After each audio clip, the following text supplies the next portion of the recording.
দূৰ অতীজৰে পৰা অসমৰ কৃষকসকলৰ মাজত বিভিন্ন ফকৰা যোজনা, ডাকৰ বচন আদিৰ প্ৰচলন হৈ আহিছে। প্ৰধানকৈ মৌখিক ৰূপত থকা এই ফকৰা যোজনা, ডাকৰ বচন আদিবোৰৰ পৰা নীতি শিক্ষা লাভ কৰি গঞা ৰাইজে কৃষি তথা দৈনন্দিন জীৱনৰ প্ৰতিটো কৰ্ম সুচাৰুৰূপে পালন কৰি আহিছিল। কিন্তু বৈজ্ঞানিক ব্যাখ্যাৰ অভাৱত আমাৰ এই সম্পদৰাজি ক্ৰমে হেৰাই যোৱাৰ উপক্ৰম হৈছে। আনহাতে আজিৰ বিজ্ঞানে আগবঢ়োৱা বহুবোৰ দিহা পৰামৰ্শৰ ঘাই শিপাডাল এনেবোৰ ফকৰা যোজনা কিংবা ডাকৰ বচনৰ মাজতেই পোৱা যায়। সেয়ে এই ভিডিঅ'টোত কৃষি বিষয়ক কেতবোৰ ফকৰা যোজনা কিংবা ডাকৰ বচনৰ বৈজ্ঞানিক ব্যাখ্যা বিচাৰিবলৈ যত্ন কৰা হৈছে। লগতে আশা কৰা হৈছে যে এই দিশত পৰীক্ষা নিৰীক্ষাৰ বাট এটা মুকলি হওক, যিটো বৰ্তমানৰ সময়ত অতি প্ৰয়োজনীয় হৈ পৰিছে। তাহানিৰ ডেকাই গাইছিল, কোম্পানীৰ চাকৰি নেলাগে লাহৰি, নেলাগে তলপৰ ধন, ময়ে হালে বাম তুমি ভূঞে ৰুবা, সেয়ে হ'ব জীৱনৰ ধন।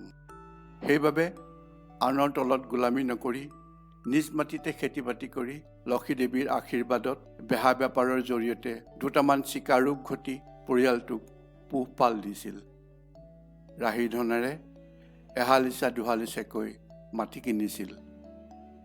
গাঁওবোৰ আছিল নদন বদন। তাকে দেখি কবিয়ে ৰচিছিল, শুৱনি আমাৰ ধাননি পথাৰ ধানেৰে উপচি পৰে, শুৱনি নদীৰ পানী ভৰা ঘাট মুদৈয়ে বেপাৰ কৰে। কিন্তু সেই দিন আজি নাই। খেতিৰ বাবে মাটি কম, কৃষি লাভজনক নহয় আদি অজুহাত দেখুৱাই ডেকাবোৰ চাকৰি বিচাৰি বাহিৰলৈ ঢাপলি মেলিলে। পিছে ডাকে বোলে বাপু শুনা উপায়, বাণিজ্যৰ ফল কৃষিতে পায়।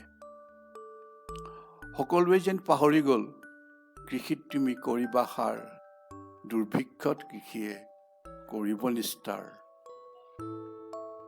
কিন্তু আজি যেন বহুতে নিজৰ ভুল বুজি পুনৰ কৃষিলৈ ঢাপলি মেলিছে।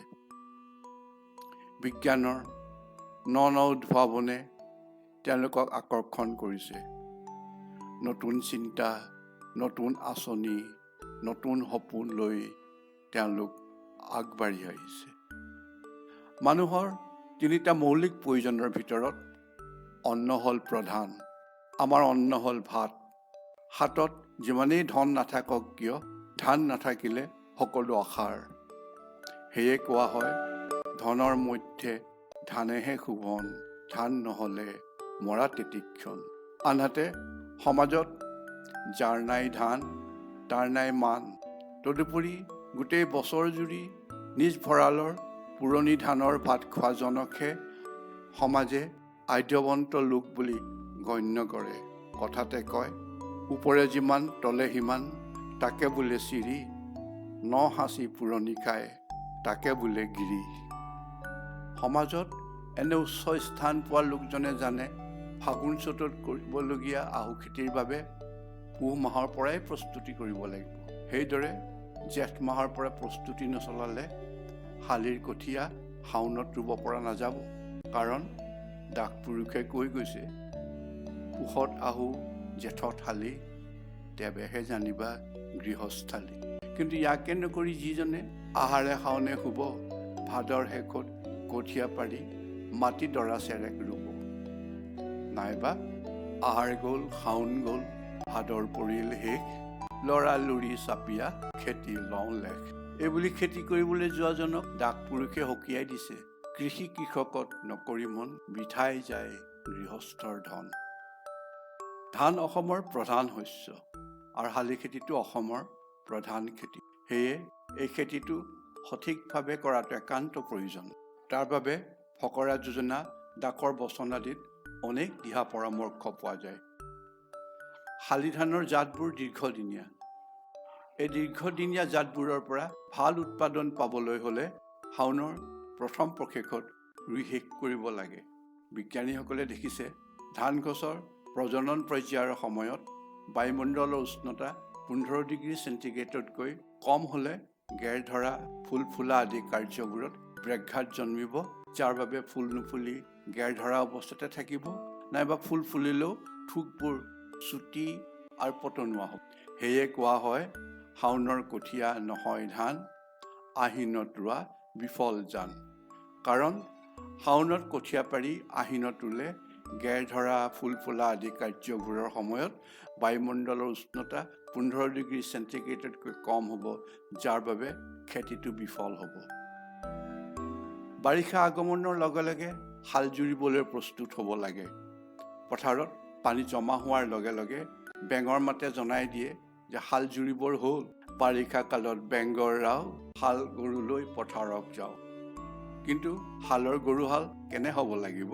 গৰু কুনিবা চিকন জালি, পুলি চাৰি দন্তীয়া ভালি, হৰিণৰ নিচিনা জিভা কাণ, তেনে বলদক বিচাৰি আন।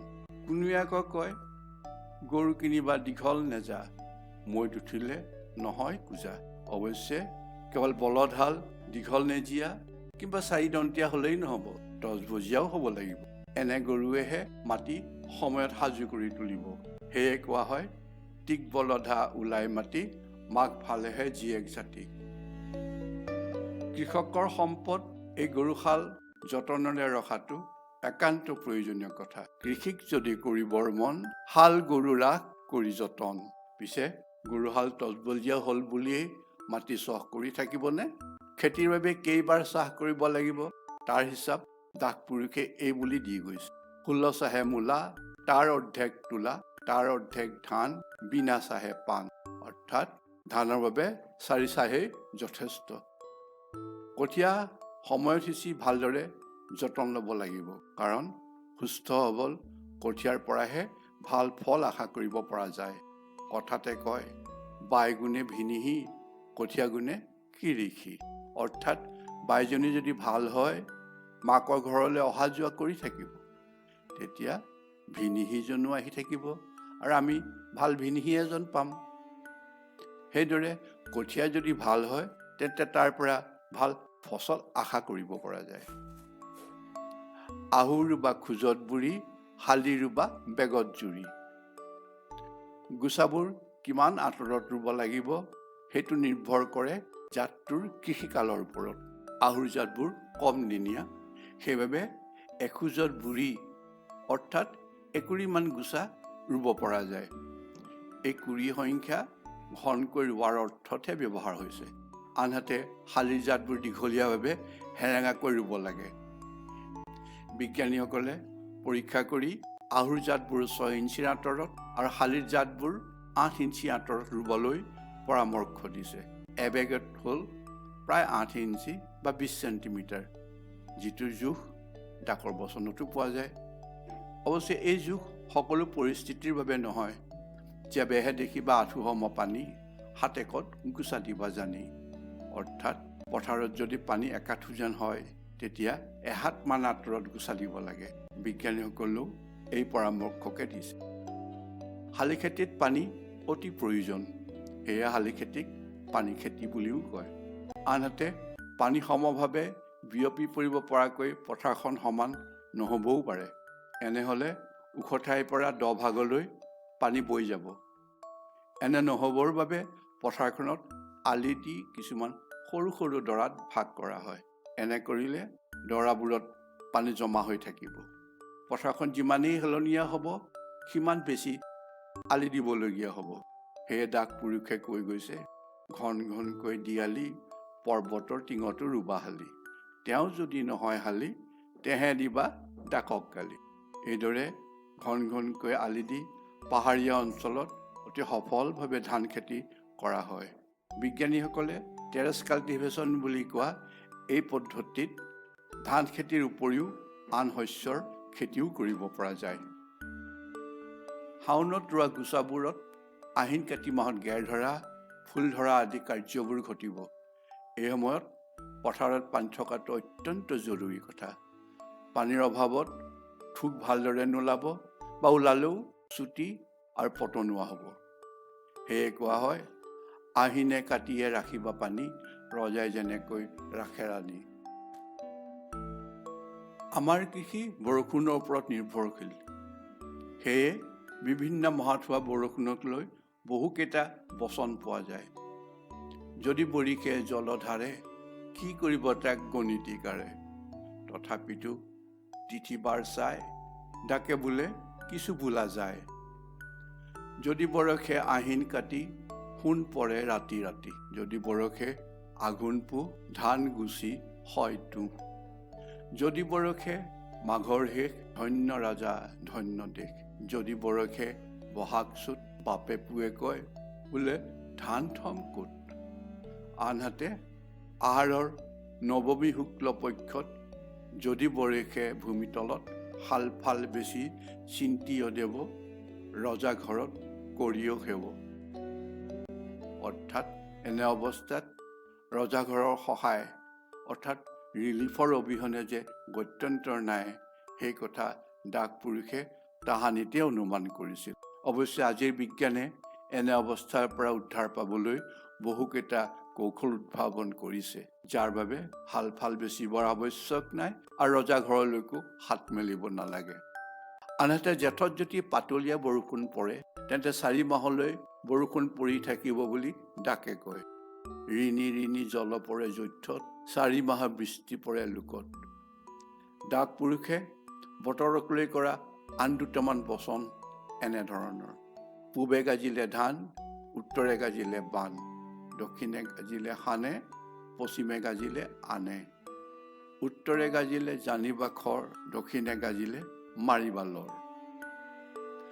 বাও খেতি আন এক লাভজনক খেতি, সেয়ে কোৱা হয় কৃষি কৰিবি বাৱে, বেহা কৰিবি নাৱে। কিন্তু দ পথাৰত কৰা এবিধ খেতি প্ৰায়ে বুৰ যায়। এনে বুৰ যোৱা পথাৰৰ দেখি কৃষকে ভয় খাব নালাগে, কাৰণ পানীৰ তলত কেঁকুৱা শুনা, কলৈ যাৱ তই গিৰিখত কণা, ধাৰে দুপৰে খাই থাক তই, একে মৰণতে তুলি ধৰিম মই। কেঁকুৱা হ'ল পানীত দুখ সহ্য কৰিব পৰা এবিধ বাও ধানৰ জাত, যিবিধৰ উৎপাদনে কৃষকৰ মুখত হাঁহি বিৰিঙায়। ফকৰা যোজনা কিংবা ডাকৰ বচনবোৰত আহু আৰু শালি খেতিৰ উল্লেখ ঘনাই পোৱা যায়। ইয়াৰ পৰা বুজিব পাৰি যে এসময়ত অসমত শালিৰ দৰে আহু ধানৰ খেতিও বিস্তৃতভাৱে কৰা হৈছিল, কিন্তু পাছলৈ আহু খেতি আহুকাল বুলি কৃষকে কৰিবলৈ এৰি দিলে। অৱশ্যে বৰ্তমান বিজ্ঞানীসকলে উদ্ভাৱন কৰা নতুন নতুন কৃষি কৌশল অৱলম্বন কৰি আহু শালি দুয়োটা খেতি কৰিবলৈ এচাম কৃষক আগবাঢ়ি অহা দেখা গৈছে, যিটো শুভ লক্ষ্য। ডাকৰ বচনবোৰত ধান খেতিৰ লগতে আন শস্যৰ বিভিন্ন দিশৰ কথা উল্লেখ আছে যদিও কীট পতংগ ৰোগ ব্যাধিৰ বিষয়ে বিশেষ একো দেখা নাযায়। ইয়াৰ কাৰণ হিচাপে সেই যুগৰ কৃষি পদ্ধতি বুলি ভাবিব পাৰি। প্ৰকৃতিৰ বিভিন্ন দিশবোৰ বিবেচনা কৰি কৰা সেই সময়ৰ খেতিৰ বাবে কৃষি পৰিস্থিতি তন্ত্ৰ, ইংৰাজীত যাক এগ্ৰ ইক'চিষ্টেম বুলি কোৱা হয়, তাত বিশেষ প্ৰভাৱ পৰা নাছিল। বিজ্ঞানীসকলে দেখিছে যে সুস্থিৰ অৱস্থাত থকা এগ্ৰ ইক'চিষ্টেমত কীট পতংগ ৰোগ ব্যাধিৰ প্ৰাদুৰ্ভাৱ কম হয়। সেয়ে হয়তো সেই সময়ৰ খেতিত পোক পৰুৱা ৰোগ ব্যাধিয়ে বিশেষ আমনি কৰা নাছিল, যাৰ বাবে ডাকৰ বচন আদিত শস্য ৰক্ষাৰ বিধান দেখা নাযায়। অৱশ্যে বুঢ়ালোকৰ মুখত ভাদমহীয়া ৰোৱা পোকে খাই বুলি এষাৰ কথা শুনিবলৈ পোৱা যায়। পৰীক্ষাৰ দ্বাৰা দেখা গৈছে যে ভাদ মাহৰ জলবায়ু ধানৰ পোক পৰুৱাৰ বৃদ্ধিৰ বাবে অনুকূল। সেয়ে এই সময়ত ধান ৰুলে অধিক পৰিমাণে আক্ৰান্ত হোৱাৰ সম্ভাৱনা থাকে। এই দিশলৈ লক্ষ্য কৰিয়েই এইদৰে কোৱা হয়। আমাৰ এই ভিডিঅ'টোত প্ৰধানকৈ ধান খেতিৰ লগত জড়িত এমুঠি ফকৰা যোজনা আৰু ডাকৰ বচনৰ ব্যাখ্যা কৰিবলৈ যত্ন কৰা হ'ল।